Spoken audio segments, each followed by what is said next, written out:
Bonjour Jonathan. Bonjour. Merci beaucoup de participer au talk du luxe et du retail. Est-ce que tu peux te présenter s'il te plaît? Bien sûr.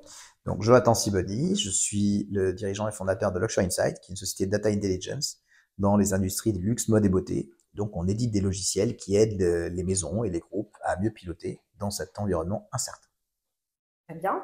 Et récemment, ton actualité, tu as racheté Euritech. Est-ce que tu peux nous en dire un petit peu plus sur ce rachat? Alors, Euritech, effectivement, est une société qui est très connue dans nos univers, puisque historiquement, c'est une société de reconnaissance visuelle qui analyse entre 3 et 5 millions d'images par jour sur les réseaux sociaux et qui, de ces images, va aider à mieux calibrer déjà les tendances actuelles et prédire les tendances. Elle est très connue parce que c'est la première société historiquement qui a gagné le prix Vivatech LVMH. Et donc, c'est une société pour laquelle j'ai beaucoup de respect et d'admiration, et Tony, le fondateur, également. Et nous, on est les spécialistes du monitoring de l'offre. On regarde les marques, on regarde les prix, on a un logiciel de pricing qui est très développé. Et donc, le fait de pouvoir monitorer la demande faisait énormément de sens. Et donc, on est effectivement extrêmement ravis d'avoir pu procéder à ce rachat et à l'intégration maintenant du logiciel Euritech dans notre suite. Et donc, de créer beaucoup de synergies entre l'analyse de la demande et de l'offre. Donc, vous avez déjà travaillé sur des projets ensemble concrets. Exactement, les équipes, on rejoint nos équipes, on est dans les mêmes bureaux et on commence maintenant à travailler sur des clients qu'on a déjà en commun et voir comment le fait d'analyser la demande de manière prédictive et de se dire comment je vais calibrer au mieux mon merchandising pour minimiser les invendus, pour maximiser l'output, et encore plus fort quand je suis capable d'analyser ma concurrence et ce qu'elle met sur le marché. Et question, est-ce qu'on est plutôt sur de l'IA ou avec ce logiciel ou Les pas du tout? deux, si, tout à fait. En fait, nos deux boîtes se sont toujours construites sur du machine learning et sur l'intelligence artificielle depuis le premier jour. Donc pour nous, c'est depuis 2011, pour Euritech depuis 2017. Pour te dire, le fondateur a lui-même un PhD en machine learning. Donc, on est vraiment dans l'IA. Ça a été créé par 3 PhD en machine learning. On a des grosses équipes en machine learning et on est des boîtes d'IA depuis toujours. La différence avec l'IA telle qu'on en parle aujourd'hui, ça fait un peu l'actualité, micro aparté, l'IA n'a rien de nouveau. Le machine learning, c'est des années 80, l'intelligence artificielle aussi. Ce qui aujourd'hui est plus récent, c'est ce qu'on appelle le generative AI. C'est le fait d'utiliser l'intelligence artificielle pour générer des éléments qui donnent l'impression d'avoir été faits par un humain. Que ce soit du texte, donc parler avec une machine qui te parle comme un être humain, ou une image qui aurait été faite par un être humain. Donc c'est ce côté un peu génératif qui est nouveau. C'est-à-dire que c'est comme une toute petite strate qu'on a mis sur un langage informatique qui fait qu'au lieu de parler avec un ordinateur en Python, je lui parle en français. Donc c'est comme une petite interface. C'est ça qui est nouveau et qui fait que ça paraît très vulgarisé, etc. Mais oui, on est 100% sur l'IA. À la différence des modèles d'IA dont on parle beaucoup aujourd'hui, OpenAI, etc., qui sont ce qu'on appelle les LLM, Large Language Modeling, ce qui fait que ça consomme la moitié de l'énergie du monde, parce que quand tu poses une question, en fait, lui va chercher dans tout le livre du monde entier une question d'un petit livre. Nous, on est ce qu'on appelle dans des SLM, des Small Language Modeling, parce que moi, je vais modéliser que l'industrie du luxe. Donc, quand tu vas travailler dans mes modèles, a priori, je sais que tu vas pas me demander depuis quelle année les ornithorynques ont commencé. Voilà. Donc, je vais calibrer des sets de données qui font que j'ai pas besoin d'utiliser des milliards de ressources. Et c'est pour moi le futur de l'IA, effectivement, d'apprendre à calibrer et d'avoir des IA qui sont appliquées. Très bien, c'est hyper intéressant. J'ai une première question en fait sur le client du luxe aujourd'hui, le client du luxe qui évolue avec tout ce qu'on entend. Comment tu décrirais ce client? Alors c'est un peu compliqué parce que on va pas parler du client international ou ni local, mais d'une manière générale, est-ce qu'on est sur vraiment quelqu'un qui est plus animé par la passion, qui est exigeant, oui certes, mais qui est plus réfléchi? Alors, tu sais que je vais prendre le plaisir de répondre sans répondre. D'abord, je ne sais pas s'il y a un client du luxe, très franchement. D'abord, il y a énormément de clients du luxe, mais au-delà de cette pirouette qui n'en est pas une, il y a une distinction générationnelle. C'est-à-dire que c'est le client loyal, historique, le VVIP, etc., qu'on peut pas mettre dans la même boucle que le Gen Z. Et ensuite, il y a une diversité géographique. Le client chinois, c'est pas pareil qu'un client français, etc. Si on essaie quand même de prendre un peu de hauteur sur ces différents clients-là, ils ont des points communs. Les points communs pour moi ont trait aux drivers de pourquoi on achète du luxe. Ces drivers, pour moi, ils sont au nombre de 3. 3 grandes composantes qui caractérisent le luxe et donc la relation que peut avoir le luxe avec ses consommateurs. Le premier, ce sont des drivers, je vais dire, de l'ordre matériel ou rationnel. La qualité du produit, les matériaux, le prix, c'est rationnel. Le savoir-faire, c'est rationnel, c'est matériel. Le deuxième, c'est plutôt émotionnel.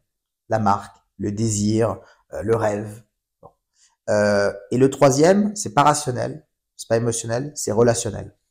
C'est le fait d'acheter pour du statut, du prestige, ce genre de choses. Et donc, en fait, ces trois composantes sont extraordinairement complémentaires, mais en fait, elles sont très différentes. D'un côté, tu as quelque chose qui est rationnel, qui est objectif et qui est matériel. De l'autre, tu as quelque chose qui est émotionnel, qui est subjectif et qui est immatériel. Et puis de l'autre, tu as quelque chose qui est relationnel et qui est de l'ordre du statut, du prestige, etc. Et donc, les clients, chaque client, il y aura toujours un peu de composantes des trois, mais ça va être surpondéré en fonction de sa culture, de son âge, de ses envies, etc., etc. Donc, par exemple, les Chinois du début de la consommation du luxe, ils ont souvent caractérisé comme des gens justement qui étaient beaucoup plus sur ce côté très relationnel, statut, prestige, etc. Ils sont beaucoup plus complexes, etc. Si on regarde le luxe en photo mai 2025, il y a quelque part un luxe qui est un peu challengé, parce que le monde est challengé. Et il est challengé parce qu'en fait, le luxe est porteur de valeur. Profondément, on achète des produits de luxe pas uniquement pour des besoins fonctionnels. On n'achète pas un sac de telle marque pour porter des affaires. Bon. Donc, ce besoin est un besoin d'identification, de projection, de rassurance, de plaisir, qui est plus que jamais nécessaire dans un monde qui est difficile et qui est incertain. Or, le contrat de confiance et l'équation de valeur du luxe a été pas mal chamboulé par le Covid, puisqu'au début, le luxe a été surdemandé dans le cadre de consommateurs internationaux qui avaient moins de capacité de dépenses discrétionnaires. C'est-à-dire qu'un client lambda, avant, il prenait l'avion, il allait à l'hôtel, il partait avec ses enfants en vacances, il allait au restaurant 3 fois par semaine, etc. Là, il était bloqué chez lui, il n'avait pas toutes ses dépenses. Et en plus d'argent à disposition, quand sa femme voulait lui faire un cadeau, c'était beaucoup plus facile d'acheter du luxe, il y avait beaucoup plus d'argent disponible. Et donc, il y a eu un petit moment comme ça, qui est une parenthèse, où le luxe a pu vendre très facilement. En shopping revenge. En shopping, ouais, alors revenge. Moi, le mot shopping revenge m'a toujours un peu dérangé parce que revenge de quoi? C'est-à-dire que revenge du fait de ne pas pouvoir sortir, peut-être. D'avoir été enfermé. Oui, mais en fait, ils étaient encore enfermés à ce moment-là. C'est pour ça que ils sont enfermés. Donc, shopping compensation, shopping ce que tu veux. Bon. Okay. Et peut-être qu'après, ils ont eu la revenge quand ils sont sortis, mais shopping revenge, honnêtement, moi, j'ai jamais trop cru parce que quand t'es hyper énervé ou triste, t'as super vengeance d'aller acheter un sac. Enfin, c'est en termes voilà. Tu vois, j'ai trouvé ça, ouais. J'ai vu des films italiens un peu mieux faits que ça, quoi. Donc, le shopping revenge, je trouve ça un peu naze, mais peu importe. Toujours est-il qu'en fait, oui, en tout cas, il y a eu une shopping exacerbation, si tu veux, à un moment donné, parce que c'était un des seuls kiffs disponibles, si je résume. Or, après, on a réouvert le monde. On a repris pu prendre l'avion, on est allé au restaurant, etc. Et forcément, les gens ont dit, je ne vais pas continuer à dépenser autant. Sauf qu'entre-temps, les marques ont augmenté les prix. Puisque comme les gens achetaient, que c'était facile, on augmentait, et puis c'est devenu trop cher. Et donc là, il y a un moment où ce contrat de confiance ou de valeur, c'est un tout petit peu cassé.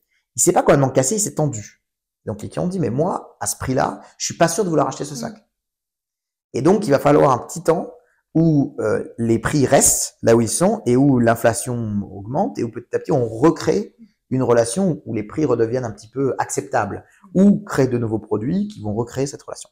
Et là-dedans, il y a une tension palpable qui fait que le luxe est un peu challengé, qu'en réalité, l'an dernier n'était pas extraordinaire. Mais au-delà de ce sujet-là qui va se régler par le pricing, on travaille beaucoup sur le pricing.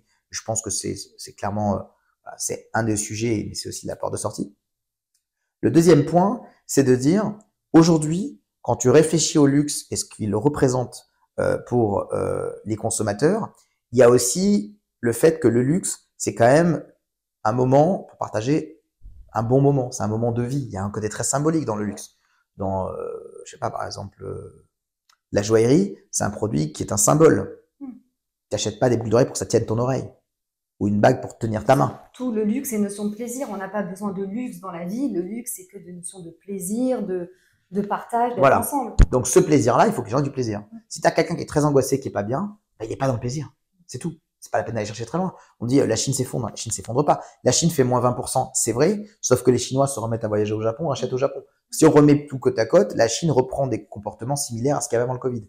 Mais en tout cas, ce plaisir, il est moins palpable parce qu'il y a plus d'anxiété. Et donc, il faut recréer des manières que le monde soit un peu moins anxieux, je le souhaite, et que du coup, le luxe se réintègre un peu plus naturellement dans une vie qui est plus joyeuse, tu vois. Et puis, il y a des gens qui disent, mais non, mais c'est pas vrai, quand on est stressé, du coup, on se compense sur le luxe. Ok, mais ça, c'est court-termiste. Ça tient pas. Il faut qu'à la fin, les gens aient envie de vivre du plaisir, envie de vivre des moments à plusieurs, de faire des cadeaux, de se faire des cadeaux, de bien s'habiller pour marcher dans la rue, de bien s'habiller pour voyager. Enfin, il y a quand même quelque chose qui est de l'ordre, effectivement, de la projection. Si demain sera mieux qu'aujourd'hui, alors je vais acheter un produit de luxe parce que ma vie est de mieux en mieux. Si demain sera moins bien qu'aujourd'hui et que j'ai peur, pourquoi je vais aller acheter un produit extraordinaire? C'est basique, hein, mais je serai moins tenté. C'est un peu malheureusement ce qu'on vit en ce moment. avec toutes ces annonces où on voit un petit peu les marchés boursiers qui s'effondrent. Alors, est-ce que tu penses finalement que ça va être quelque chose de provisoire? On est sur Make America Great Again. Là, il est vraiment en train Trump de faire ça. Donc, quels sont ces enjeux finalement à court ou moyen terme pour nous? J'ai pas de boule de cristal. J'ai pas de boule de cristal, mais je vais te donner 2 éléments de réflexion et t'en feras ce que tu voudras. Un, je suis quelqu'un qui refuse de me laisser dicter quelque entité que ce soit par la dictature du quotidien et du court terme. La dictature du court terme, c'est ce qu'on vit avec ça, avec les réseaux sociaux. C'est le fait que maintenant l'attention span, c'est 1 seconde 30 sur TikTok, d'un truc à droite, d'un truc à gauche. Quand moi j'étais enfant, Le Monde, ça sortait l'après-midi, il fallait attendre 16 heures. Il y avait un journaliste qui lisait, qui réfléchissait, qui appelait, qui vérifiait, et il sortait le journal. Aujourd'hui, c'est toutes les 7 secondes et on lit ça en 3 secondes, donc il n'y a plus d'analyse et tout est à la volo. Bon, donc il y a beaucoup de trucs qui sont très émotionnels et ça, cette dictature-là, moi, je la refuse. Donc je peux avoir des avis, mais ça, c'est mon premier élément de réflexion parce que le problème, c'est que quand tu es très émotionnel, tu génères des réactions hyper émotionnelles et c'est ce que souhaitent certains dirigeants. Si c'est très émotionnel, bon, tant mieux, je déstabilise, on verra plus tard. Le deuxième, c'est prendre un peu de recul. Trump a pris un certain nombre de décisions qui, d'un point de vue rationnel, sont difficiles à comprendre. Parce que, effectivement, d'un point de vue analytique, on ne comprend pas. Alors, chacun y va de son mot. J'émets une hypothèse, on peut la prendre ou pas.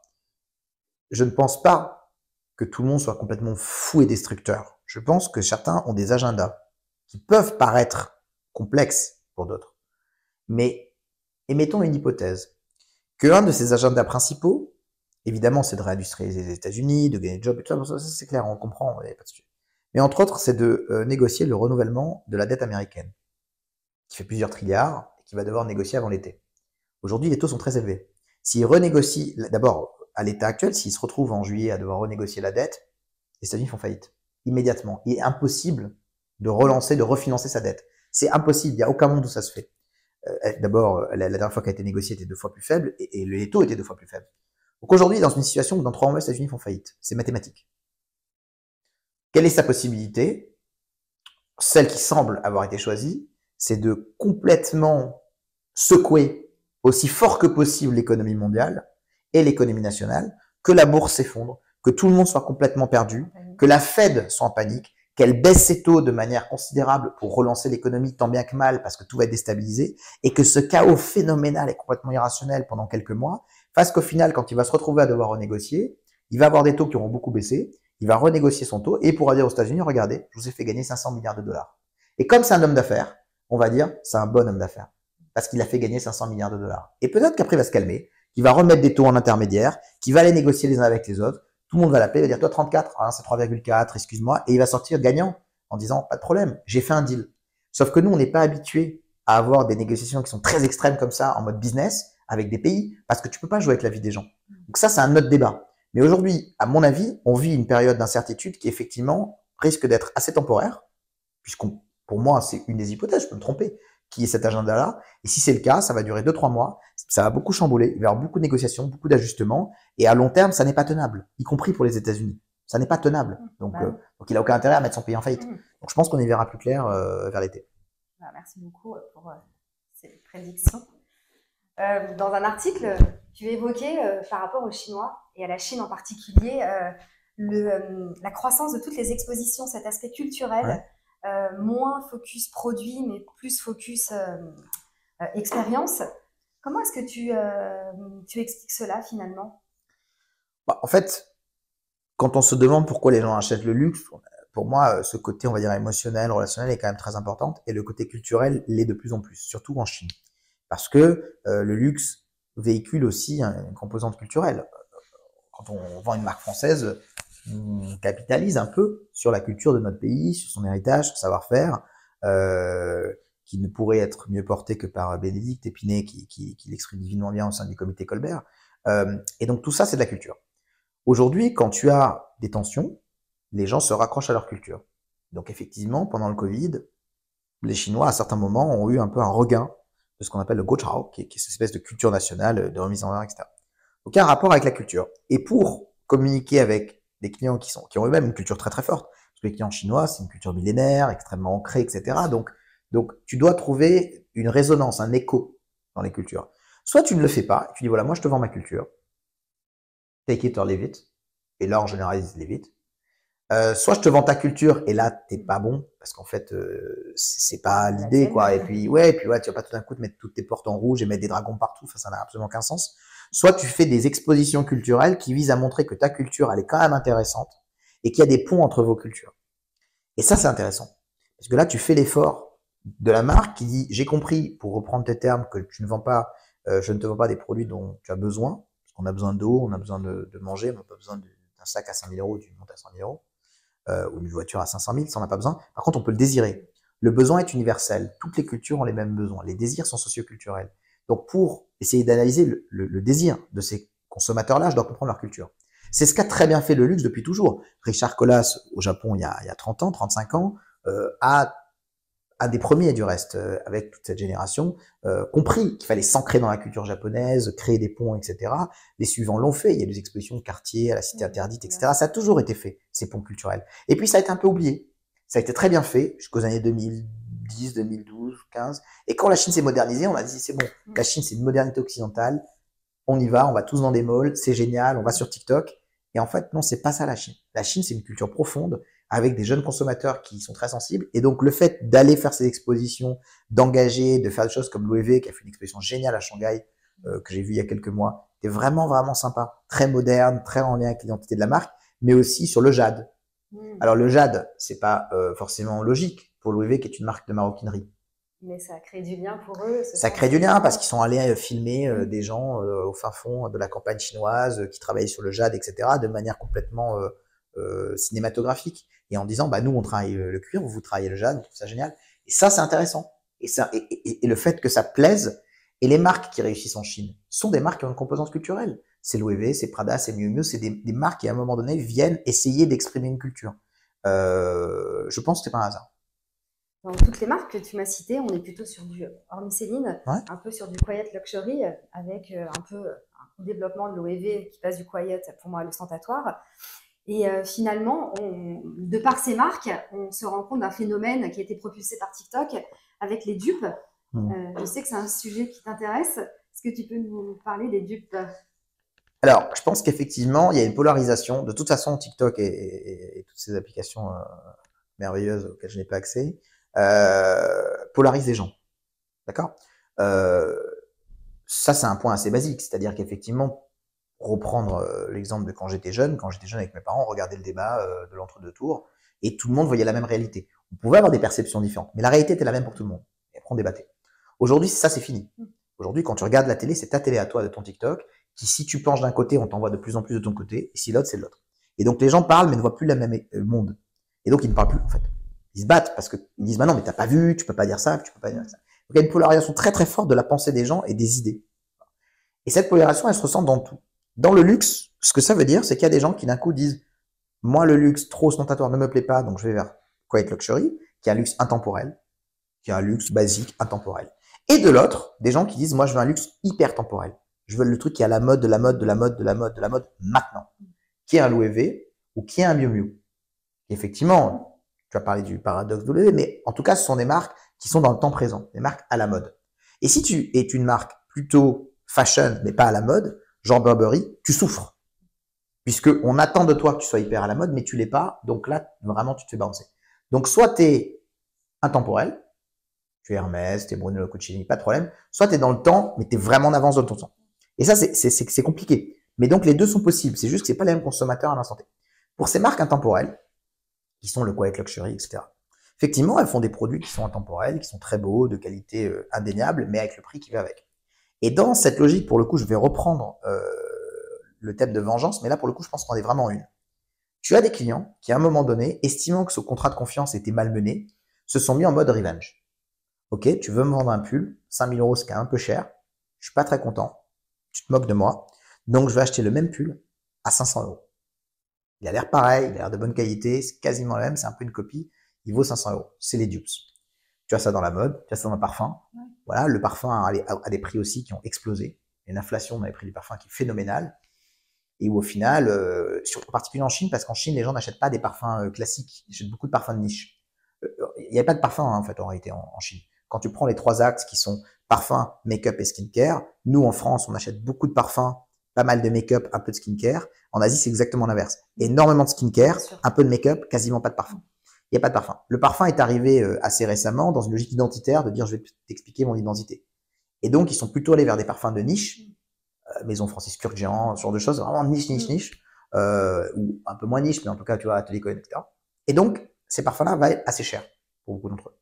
Et les dupes, c'est de dire, j'en fais un qui sent presque pareil, mais ils vaut un dixième du prix.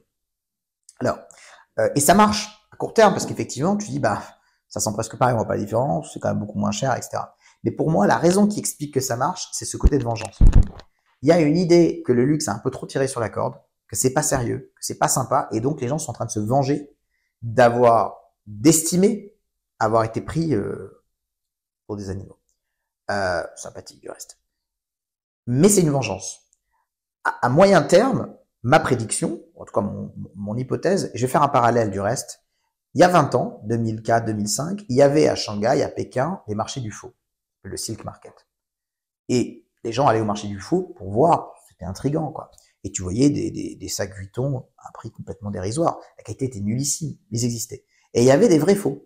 C'était quoi les vrais faux? C'était des sacs qui vraiment étaient quasiment impossibles à distinguer d'un vrai, très bien fait, mais qui valaient cher. Admettons que le vrai sac valait 2000 €, le nul valait 20 €, celui-là, il valait quand même 800 € ou 500 €. C'est un faux. Et donc, les gens achetaient des vrais faux en disant, regarde, ils sont contents. En réalité, avec le temps, ça a un peu disparu, ce truc-là. Parce que les dupes aujourd'hui, c'est pas du tout pas cher. Le dupes d'un pull Cucini, ça vaut 500 €. Donc oui, tu vas l'acheter une fois en mode, tu crois que c'est Cucini, mais t'as vu et tout, j'ai fait mon truc. Mais à long terme, est-ce que tu vas aller 10 fois acheter des produits qui valent 500 ou 1000 € ou 500 ou 1000 € que tu mets dans ton placard? Honnêtement, tu n'as aucun attachement parce que tu sais que ce produit n'a aucune marque. La qualité, à terme, on verra. Tu vas pas le donner à tes enfants. Tu vas être fier de donner un dupes. Tu vas pas le revendre. Il a aucune valeur, ce truc. Il n'a aucune valeur. Donc, en fait, oui, tu achètes un pull Uniqlo ou Zara 50 €. Je comprends. Oui, tu achètes un pull de luxe qui est très cher. Mais l'entre-deux, de payer 10 fois plus cher qu'Uniqlo pour un truc qui est quand même, moi, j'y crois pas. Je crois qu'il y a un côté vengeance à court terme. Je crois que ça challenge certaines industries dans la relation entre la marque et le consommateur. C'est vrai. Mais je pense que dans le fond, ces dupes-là, et en plus, parce que le dupe surfe sur la propriété intellectuelle. C'est toute la base. Ils copient vraiment des produits. Et pour une raison qui m'échappe, pour l'instant, ils s'en échappent. Ils arrivent à duper le système. Ça ne durera pas. À un moment donné, si tu veux, quand tu as des faux, c'est des faux. Mais ce que je trouve intéressant avec ces dupes, c'est que, comme tu disais, on est vraiment sur le hit product du moment. Je le veux à l'instant T, mais ils sont fiers de le dire. Il y a aussi, avant, la contrefaçon, on n'osait pas le dire quand il y avait un faux. Tandis que là, les gens sont fiers d'afficher, en fait, leur vrai faux, leur dupe. Bien sûr. Les marques elles-mêmes, hein. Enfin, je veux dire, les dupes eux-mêmes, ils disent dupe it, tu vois. Ils jouent avec ça. Mais ils jouent avec ça parce qu'il y a un côté un peu rebelle, un peu, tu vois. Mais est-ce que ça va durer longtemps? D'abord, d'un point de vue juridique, c'est discutable. Deux, même d'un point de vue honnêtement patrimonial ou produit, si tu me demandes mon avis, j'y crois pas. C'est-à-dire que, franchement, il y a une composante créative dans les marques qui nous entourent. Si on peut prendre n'importe quoi fait par n'importe qui et le vendre 10 fois moins cher en disant trop marrant, t'as gagné de l'argent, c'est un peu rigolo. D'abord, c'est pas très respectueux. Et deux, les marques qui portent ça, honnêtement, quand tu vois leur site internet, tu te dis pas qu'elles seront là dans 2 ans. Non, et il y a aussi ce côté que tu disais de revente ou d'économie circulaire où les maisons de luxe sont de plus en plus dedans, comme Chanel, Rolex, par exemple. Mais là, tu vois, t'as pas ce... Aujourd'hui, on a une catégorie de la clientèle du luxe qui achète pour revendre. On est vraiment dans... c'est pas de la location, c'est qu'elles savent que d'emblée, elles vont acheter quelque chose, ce sac, pour le revendre, pour s'en racheter un autre. Ou même pour l'offrir. Tu t'achètes un très beau produit Hermès, tu vas jamais le jeter. Il va rester chez toi, tu vas l'offrir à tes enfants. Peut-être que tu vas le revendre. Mais t'achètes un produit moitié prix de je sais pas quelle marque, t'en feras rien. Tu vas pas donner à tes enfants, t'en auras un peu honte. Donc en fait, au final, franchement, fais ton calcul. Si j'étais financier, je dirais, vas-y, fais ton DCF sur 10 ans. Tu vas voir qu'il est pas très très rentable ton deal. Mais à court terme, tu t'es amusé, comme quelqu'un qui a acheté un faux et qui s'est amusé pendant quelques mois à avoir un faux au milieu de ses vrais et qui a dit, tu sais que c'est un faux, tu sais que c'est un faux. Ok. Elle a fait rigoler ses copines. C'est pas très bien, c'est un peu dangereux, ça se fait pas trop. Et la fois d'après, elle achète un vrai. Parce qu'au final, elle a pas envie d'envoyer une fausse image d'elle aux gens. Et heureusement que les gens pensent comme ça. Donc moi, je suis pas hyper inquiet. Par contre, je suis plus inquiet sur la Gen Z et les consommateurs très jeunes qui, pour eux, contournent ces codes autour de l'idée même de dire je veux m'amuser, il y a des codes, et comment on utilise tout ça. Et je ramènerai, et j'arrête après sur ce point, mais tout ça autour du sujet de la propriété intellectuelle. Pourquoi? La propriété intellectuelle, c'est le fondement même de la société occidentale. Aujourd'hui, quand tu as une maison, tu en as la propriété, tu es chez toi, les gens ne peuvent pas rentrer chez toi. Mais c'est quelque chose que la société a inventé. On a décidé qu'on divisait le monde, etc. Et puis qu'il y avait un pays, puis qu'il y avait quelqu'un. Bon, c'est des inventions sociales. J'estime bien que ce bâtiment-là, il n'a pas été inventé. Voilà. Donc ça, ce sont des codes. Les marques, c'est pareil. On estime que quand tu as un nom, tu peux le déposer et il t'appartient. C'est un code culturel. En Chine, c'est pas du tout fait comme ça, du reste. Quand moi j'ai commencé à bosser en Chine, 90% des sociétés n'avaient même pas déposé le nom de leur propre société. Pour eux, c'était pas vraiment le sujet. Donc ça, c'est quelque chose de culturel. Les peintures de la Chine antique, les peintures magnifiques, elles sont pas signées. Parce que celui qui l'avait fait, il estimait que c'était pas lui. Bon, il l'avait fait. Par contre, tu avais le tampon de ceux à qui ça. Donc, il y a la question de la propriété intellectuelle. Elle est complexe, mais surtout, aujourd'hui, elle est challengée par ChatGPT et OpenAI et tout ça. Parce que quand tu prends une image, tu prends une photo de toi, tu la mets dans OpenAI, elle sort, elle t'a fait un petit sourire, elle n'a plus de propriété intellectuelle. Ça appartient à tout le monde. Ou à personne. Je peux la prendre, je peux en faire une pub, je peux la mettre partout, mais en tout cas, elle n'appartient plus à personne. Et donc, le fait qu'on utilise des moteurs d'intelligence artificielle pour mélanger des milliards d'infos qui tuent la propriété intellectuelle est un énorme sujet pour le futur. Et cette question du dupe s'en fait partie. Pour moi, elle s'y raccroche. C'est-à-dire que les jeunes, pour eux, la propriété intellectuelle, c'est une question mark, puisqu'ils s'amusent toute la journée à gérer des choses où la chaîne de la propriété est cassée. Et ça, c'est un peu inquiétant pour le monde. Ça amène des questions pour le luxe, mais qui, à mon avis, est quand même dans le haut du panier et ce sont ceux qui s'en sortiront le mieux. Dernière question, parce que ça va très vite. Si tu devais résumer un petit peu ce luxe d'aujourd'hui, ce luxe actuel, et que tu devais en parler, que tu devrais le faire une petite édition à 2030, qu'est-ce que tu pourrais nous dire? Le résumé, je pense que en fait le luxe, enfin le luxe, moi les marques de luxe, je sais pas ce que c'est que le luxe, mais les marques de luxe, à mon avis aujourd'hui, ont besoin de se poser la question des valeurs au pluriel et de la valeur. Les valeurs, elles se posent assez bien cette question en général. Elles ont un ADN qui est assez bien défini, mais parfois il va falloir un tout petit peu le réinterpréter à la lumière du monde qui nous entoure. Mais ça, je leur fais confiance, elles l'ont toujours fait mieux que quiconque. La question de la valeur, elle est importante. Aujourd'hui, si on repasse pas par une case qui est de redéfinir le prix. J'insiste sur ça parce que le prix, ça a toujours été vulgaire dans le luxe. Parlez jamais de prix. Non, mais le prix c'est rien, parce que tu imagines la valeur émotionnelle, la valeur, je l'offre à mes enfants. Oui, mais enfin quand même, avant de l'offrir à tes enfants, tu l'as acheté. Et donc si à un moment donné, tu ne peux plus l'acheter, parce qu'un produit qui passe de 5 à 10 000 euros, tu t'enlèves les classes moyennes. 5 000 euros, c'est déjà très cher. Mais tu peux avoir toute la famille, les cousins qui se cotisent pour les 18 ans, et puis c'est quelque chose de génial que tu vas avoir, et quand tu auras 80 ans, tu t'en rappelleras. 10 000 euros, tu l'oublies. Donc la question de la valeur est de piloter la valeur dans le temps, le prix, les différences de prix entre les marchés, reconstruire ma gamme avec des produits d'entrée de gamme, des produits de milieu de gamme, où quand ça marche bien, j'augmente un peu le prix, puis quand ça marche pas, je baisse, etc. C'est-à-dire qu'une approche beaucoup plus business et data-driven, pour moi, c'est ce qui distingue aujourd'hui les marques qui sont en souffrance, parce qu'elles essaient de réutiliser les mêmes dynamiques que toujours, et celles qui performent mieux, qui sont beaucoup plus agiles sur un monde qui change plus vite. Ça, je pense que c'est vraiment un vecteur de différenciation assez fort. Et de la même manière pour la construction de tes produits. Parce qu'aujourd'hui, c'est difficile de savoir quels produits vont plaire. Si tu ne rentres pas dans une dynamique analytique, je ne parle pas de demander aux gens est-ce qu'ils aiment le bleu, est-ce qu'ils aiment le vert, est-ce qu'ils aiment le jaune. C'est pas ça le luxe. Par contre, si tu es dans une dynamique analytique de dire je veux voir ce qui plaît ou ce qui plaît pas, ce que font mes concurrents, je vais créer des systèmes qui me permettent de voir un petit peu, ça va me permettre en réalité de mieux comprendre le monde qui m'entoure, comme la Garfeld qui allait à l'opéra ou qui lisait un livre. Pareil. Et ça va me permettre en réalité de prendre plus de risques. Pas moins. Les gens croient que la data te fait prendre moins de risques. C'est pas vrai. Je vais prendre plus de risques parce que je peux le mesurer. Si tu me mets un frein, je peux rouler beaucoup plus vite. Parce que je peux freiner. En fait, le frein sert pas à freiner, il sert à aller plus vite. Aujourd'hui, la data sert à prendre plus de risques mesurés et à aller chercher la croissance et la performance là où on peut la trouver. Si tu n'as pas ça, tu navigues à vue. Et donc forcément, tu es un peu perdu. Donc moi, je dirais qu'il y a une question effectivement de valeur au pluriel, de valeur et de GPS. Dans un monde qui est un peu perdu, il faut se recréer un GPS et c'est ce que nous, on s'amuse à faire un peu tous les jours. Merci Jonathan. C'est quoi ton mantra? Bon, il y en a plein, mais il y en a un qui me plaît beaucoup, qui a un proverbe chinois qui dit que le plus long des voyages commence par un simple pas. Et je pense que c'est très vrai parce qu'en fait, moi, je regarde jamais derrière moi. Je me dis pas, tiens, on a fait ça, c'est génial, ou ça, c'est vraiment pas cool ce que tu as fait. Ce qui est fait, c'est fait. Basta.